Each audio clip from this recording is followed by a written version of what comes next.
Достар, бүгін мен анимация айтатын боламын.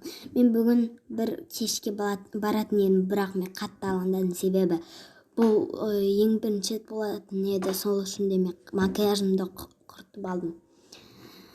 Мен дірілдеп тұрдым, және мені алып кетті, жігітім алып кетті.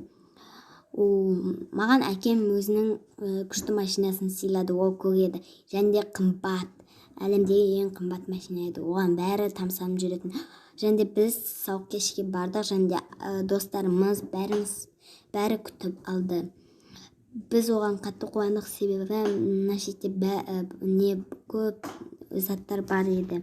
Және де менің жігітімнің соткасында хабарламалар тың деп көп келіп жатты. Сол үшін мен телефон алуға жөн көрдім. Сосын алған кезде ода қыз сәлем, қалайсың жаным, және де менің жігітім болшы, қалайсың дегендей болды. Сол үшін мынау не дегенде мен бұны білмеймін, бұлар просто қалымды сұрап жатыр, ол менің бұрынғы әйелдерім болған просто деп айта салды. Мен оған сенбедім, себебі бұл өтірікші деп ойладым, бірақ мен қатты ашуландым, бірақ мен оған жынданып ұрысқан жоқ, себебі адамдардың көңіл күйлерін түсіргім келмеді. Бұл сауық кеште бәріміз бар едік, және де бұл менің ғана емес, барлығының. Мен соңғыдан да өтірік күліп жүрдім.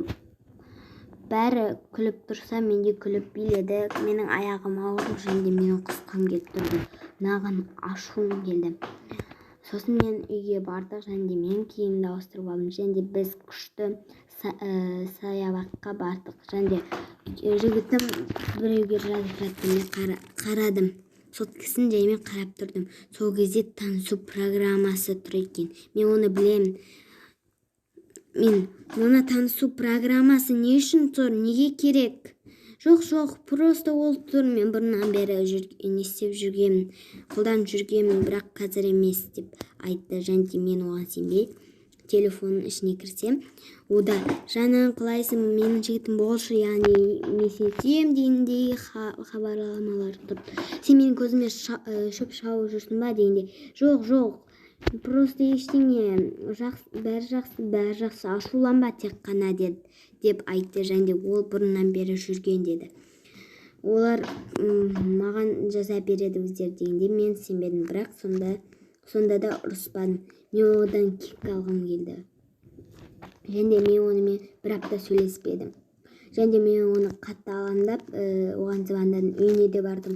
Ата-анасы маған былай айтты, сенің қасында ма деді. Мен жоқ дедім, әрине ол келмепті үйіне.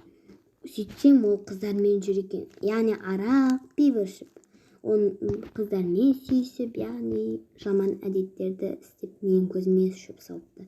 Сол үшін мен жігіттерге қазір сенбеймін. Мен өзім жалғыз жүрмін қазір, ата-анамды бағып. Пока достар, анимация ұнаса, лайктар жазып, комментар жазып кетіңіздер. Мені қолдаңыздар.